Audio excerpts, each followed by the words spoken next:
What's up, y'all? So I was out of town yesterday, and on my way back, I stopped by a thrift store I'd never been to before, and they had a camera. So I'm going to test it out. I've never had one of these before. It's a Fujica Half. It's a half frame camera. I don't own any half frame cameras, and I've always wanted one. It's in really great condition.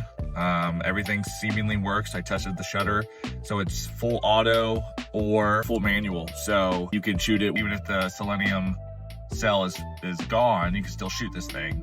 The one thing that it does is zone focusing rather than through the lens or anything like that, or autofocus. It's zone focusing only, which I'm not the best at. So I'm hoping that the photos come out.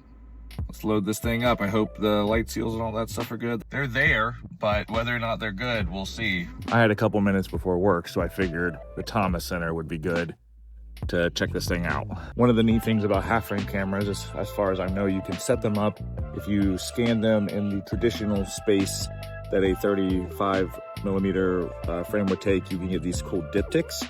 I'm keeping that in mind while I'm shooting this to create some interesting diptychs, at least the same subject matter, stuff like that. Basically trying to shoot 2 photos at a time rather than 1 photo. I'm really happy to be outside while the weather is nice. It's only 80 degrees out, so shooting this thing right now is a blast, and I'm happy to be in the sun and not melting. Plus, this area is just so pretty and so nice.